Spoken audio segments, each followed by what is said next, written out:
സിഹർ ബാധിച്ചു കഴിഞ്ഞാൽ അത് നമ്മൾ സ്വയം നമുക്ക് അറിയിപ്പ് കിട്ടുക എന്നത് ഒരു വലിയ ഭാഗ്യമാണ്. അതൊരു ഫളിലാണ്. അതുണ്ടാവാൻ സാധ്യത ഏറെയും കൃത്യമായി നിസ്കരിക്കുകയും മഹാന്മാരുടെ പേരിൽ കൃത്യമായി ഫാത്തിഹകൾ ഓതുകയും ചെയ്യുന്നയാളുകളിൽ ധാരാളം അത് കണ്ടിട്ടുണ്ട്. ഒരു സ്ത്രീ, ഒരു സയ്യിദത്തായ സ്ത്രീയാണ്. അവർ ഉറങ്ങിക്കിടക്കുമ്പോൾ ഒരു സ്വപ്നം കാണും.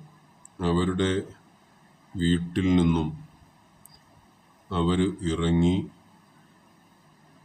നേരെ വീടിൻ്റെ സിറ്റൗട്ടിൻ്റെ ഭാഗത്ത് വന്നു നിൽക്കും. ആ നിൽക്കുന്നത് ഭർത്താവിനെ യാത്രയേക്കാൻ വേണ്ടിയാണ്. അപ്പോൾ ഭർത്താവ് നടന്നു നീങ്ങുന്നത് ഈ സിറ്റൗട്ടിൽ നിന്ന് ഈ സ്ത്രീ കണ്ടുകൊണ്ടേയിരിക്കും. അപ്പം നടന്നു കുറച്ച് ആ വീടിൻ്റെ വഴിയുടെ ഏകദേശം ഒരു പകുതിയോളം ഭാഗമെത്തുമ്പോൾ ഒരു വലിയ ഒരു കുഴിയിലേക്ക് അവരുടെ ഭർത്താവ് വീണു പോകുന്നതായിട്ട് ഒരു പ്രാവശ്യം സ്വപ്നം കണ്ടു. അപ്പോൾ നല്ല ഓതലൊക്കെയുള്ള ഒരു സ്ത്രീയാണ്. അവരോട് ചോദിച്ചപ്പോൾ അവർ എല്ലാ ദിവസവും മുടങ്ങാതെ ഔസുൽ ആലം മുഹീദ്ദീൻ അബ്ദുൽ ഖാദിർ ജീലാനി റളിയല്ലാഹു അൻഹുവിൻ്റെ പേരിൽ യാസീൻ ഓതുന്നവരാണ് എന്നാണ്. ഖുർആൻ ഓതുന്ന സമയങ്ങളിലെല്ലാം ഞാൻ യാസീൻ ഓതും ഉസ്താദെ. ഖുർആൻ ഓതാൻ പറ്റാത്ത സമയങ്ങളിൽ ഞാൻ 111 സ്വലാത്തുകൾ ചൊല്ലി ആ ഹദറത്തിലേക്ക് ഹദിയ ചെയ്യാറുണ്ട് എന്നാണ് അവർ പറഞ്ഞത്. മറ്റ് നിസ്കാരം, തഹജ്ജുദ് അങ്ങനെയുള്ള ഒന്നും തന്നെ മുടക്കാത്ത നല്ല ഇബാദത്തിൽ കൃത്യമായി ശ്രദ്ധ പുലർത്തുന്ന ഒരു സയ്യിദത്തായ സ്ത്രീയാണ്. ഒരു പ്രാവശ്യം ഈ സ്വപ്നം കണ്ടു. പിന്നെ കുറേ നാളുകൾക്ക് ശേഷം വീണ്ടും ഇതേ സ്വപ്നം കണ്ടു. ഇതേ സ്വപ്നം തന്നെ ആവർത്തിച്ച് ഏകദേശം 7 or 8 പ്രാവശ്യം ഈ സ്വപ്നം കണ്ടു.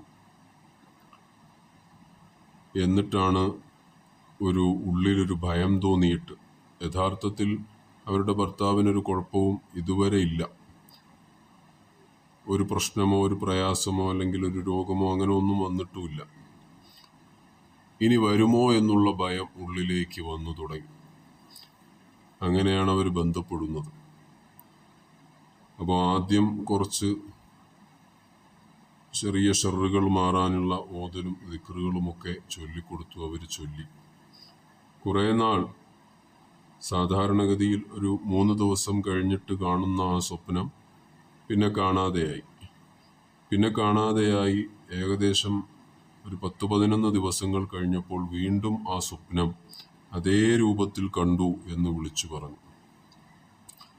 അപ്പോൾ വിളിച്ചു പറഞ്ഞപ്പോൾ അവരുടെ വിഷയം ഒന്ന് നോക്കിയിട്ട് ആ സ്ഥലം, അവർ ആ സിറ്റൗട്ടിൽ നിൽക്കുന്ന ഭാഗവും അവരുടെ ഭർത്താവ് ഇറങ്ങി നടന്നു പോകുന്ന ആ വഴിയും ഏതു ഭാഗത്താണോ ഒരു ഗർത്തത്തിലേക്ക്, ഒരു കുഴിയിലേക്ക് വീഴുന്നത്, ആ ഭാഗവും ചോദിച്ചപ്പോൾ കൃത്യമായിട്ട് അവർക്ക് ആ ഒരു സ്ഥലം അറിയാം. അത് അവരുടെ സ്ഥലവും കൂടിയാണ്. ആ വഴിയും അവരുടെ സ്ഥലമാണ്. ആ ഭാഗത്ത് ഒന്ന് കുഴിച്ചു നോക്കാൻ പറഞ്ഞു. ആ ഭാഗത്ത് കുഴിച്ചു നോക്കുമ്പോൾ ആ ഭാഗത്ത് ഏകദേശം ഒരു 5 അടി താഴ്ചയിൽ അവിടെ സിഹറിൻ്റെ അമലുകൾ ചെയ്തു വച്ചിരിക്കുന്നത് അവരുടെ കയ്യിൽ കിട്ടുകയും അത് അറിയിക്കുകയും ചെയ്തു. അങ്ങനെ അത് എങ്ങനെ, ഏത് രൂപത്തിലാണ് ബാത്തുലാക്കി കളയേണ്ടത് എന്ന കാര്യങ്ങളൊക്കെ പറഞ്ഞു കൊടുത്തു.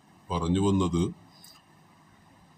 ഇത് അറിയിപ്പ് ലഭിക്കുക എന്നത് കൃത്യമായി നിസ്കാരവും ഓതലും ഒക്കെയുള്ളവർക്ക് മാത്രവുമല്ല, മഹാന്മാരുമായി പ്രത്യേക ബന്ധം അവർക്ക് വേണ്ടി നിത്യമായിട്ട്, അത് ഏത് മഹാന്റെ പേരിലായിരുന്നാലും, നമുക്ക് ഇഷ്ടപ്പെട്ട എല്ലാ മഹാന്മാരും അള്ളാഹുവിൻ്റെ ഔലിയാക്കളാണ്, മഹത്തുക്കളാണ്.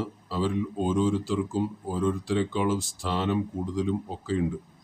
പക്ഷെ നമ്മുടെ ഒരു താല്പര്യത്തിനനുസരിച്ച് നമുക്ക് ഇഷ്ടപ്പെട്ട ഏതെങ്കിലും ഒരു മഹാൻ, ആ മഹാനുഭാവനോട് മാനസികമായിട്ടൊരു അടുപ്പം തോന്നി അവരുടെ പേരിൽ നമ്മൾ എല്ലാ ദിവസവും യാസീൻ ഓതുകയാണെങ്കിൽ, അവരുടെ പേരിൽ നമ്മൾ എല്ലാ ദിവസവും ഫാത്തിഹ പാരായണം ചെയ്യുകയാണെങ്കിൽ, ഒരു പ്രത്യേകമായ ഒരു ഹിഫ്ള് നമുക്ക് ലഭിക്കാൻ വളരെ സാധ്യതയാണ്. വളരെ സാധ്യത എന്നല്ല, അത് ലഭിക്കുക തന്നെ ചെയ്യും. അപ്പോൾ ഇവരുടെ ആ ഒരു ഡെയിലി റൂട്ടീൻ, അവരുടെ നിസ്കാരം, നോമ്പ്, നിസ്കാരം, തഹജ്ജുദ്, സുന്നത്ത് നിസ്കാരങ്ങൾ, ദിക്ർ, അദ്കാർ, ഇതൊക്കെ ചോദിച്ച് മനസ്സിലാക്കിയതിന് ശേഷം മനസ്സിലാകുന്നത് അവർ ഗൗസുൽ ആദമിൻ്റെ പേരിൽ ഇങ്ങനെ എല്ലാ ദിവസവും യാസീൻ ഓതുന്നത് കൊണ്ടിട്ട് ലഭിച്ച ഒരു ഹിഫ്ള്, സംരക്ഷണം ആകാൻ തന്നെയാണ് സാധ്യത ഏറെ. അത് ലഭിച്ചു കഴിഞ്ഞാൽ ഇനി അഥവാ ഇത്തരത്തിലൊരു സ്വപ്ന ദർശനം അവർക്ക് ഉണ്ടായില്ല, അവർക്കിത് കണ്ടെത്താനും സാധിക്കാതെ വന്നാൽ, നിശ്ചിതമായ ദിവസം, എത്ര നിശ്ചിതമായ ദിവസം വെച്ചാണോ ആ സിഹറിൻ്റെ അഖ്ദുകൾ അവിടെ ചെയ്തു വച്ചിട്ടുള്ളത്, ആ ഒരു നാളാകുമ്പോൾ അദ്ദേഹത്തിനെ ആ പ്രശ്നം ബാധിക്കാൻ തുടങ്ങും. ബാധിക്കാൻ തുടങ്ങിയാൽ, അത് ബാധിച്ചു കഴിഞ്ഞാൽ പിന്നെ ഏറെ നാളുകൾ പണിപ്പെട്ടാൽ മാത്രമേ അത് അയാളിൽ നിന്നും നീങ്ങിപ്പോവുകയുള്ളൂ. ഏറ്റവും നല്ല മാർഗം ബാത്തിലാക്കുക എന്നതാണ്. എന്തിലാണോ സിഹർ ചെയ്തു വച്ചത് ആ സാധനം എടുത്തു നശിപ്പിച്ചു കളയുക. അതിന് സാധിക്കുന്നത് ഏറ്റവും വളരെ പ്രധാനപ്പെട്ടതാണ്. ഏറ്റവും ആദ്യത്തെ പടിയും അതാണ്. അത് ഇങ്ങനെ അറിയിപ്പ് ലഭിക്കുക എന്നതൊരു പ്രത്യേകമായ മഹലാണ്. അല്ലാഹു സുബ്ഹാനഹു വ തആല നമ്മെ എല്ലാ ഷർറിനെ തൊട്ടും കാത്തുരക്ഷിക്കുമാറാകട്ടെ.